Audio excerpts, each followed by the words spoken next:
കോവിഡിന് ശേഷം ബഹ്റൈനിൽ റോഡപകടങ്ങളും മരണങ്ങളും കൂടിയതായി പഠന റിപ്പോർട്ട്.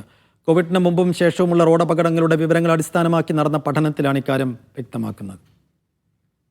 2015-നും 2023-നും ഇടയ്ക്ക് ഡ്രൈവർമാരിലുണ്ടായ പെരുമാറ്റത്തിലും പ്രവൃത്തികളിലുമുള്ള വ്യതിയാനങ്ങൾ കോവിഡാനന്തര കാലയളവിൽ റോഡപകടങ്ങളുടെ എണ്ണത്തിൽ പ്രതിഫലിച്ചതായി ബഹ്റൈൻ സർവകലാശാലയിലെയും മിലിറ്ററി ഫോഴ്സിലെയും ഗവേഷകർ നടത്തിയ പഠനം വ്യക്തമാക്കുന്നു. 3 ഘട്ടങ്ങളിലെ റോഡപകടങ്ങളെ അവലോകനം ചെയ്ത പഠന റിപ്പോർട്ട് കോവിഡ് മഹാമാരി ഉണ്ടായ സമയത്ത് മറ്റുള്ള ഘട്ടങ്ങളിലേക്കാൾ അപകടങ്ങളും അപകട മരണങ്ങളും ഗണ്യമായി കുറഞ്ഞിരുന്നതായി വ്യക്തമാക്കുന്നുണ്ട്.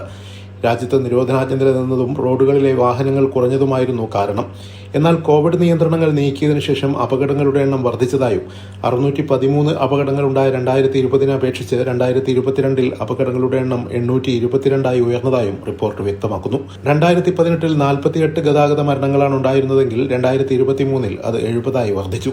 മനാമയിലും റിഫയിലുമാണ് വാഹനാപകടങ്ങളിൽ ഏറ്റവും കൂടുതൽ മരണം രേഖപ്പെടുത്തിയത്.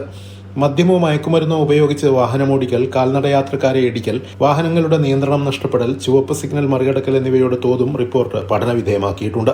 ഡ്രൈവർമാർക്കിടയിലെ ദീർഘകാല പെരുമാറ്റ വ്യതിയാനം ഭാവിയിലെ റോഡ് സുരക്ഷയെ ബാധിച്ചേക്കാവുന്ന പശ്ചാത്തലത്തിൽ വിഷയത്തിൽ അധികൃതരുടെ സജീവ ശ്രദ്ധ ക്ഷണിക്കുന്നതാണ് ഗവേഷണ report. Siraj Pallikkara, media 1, Bahrain.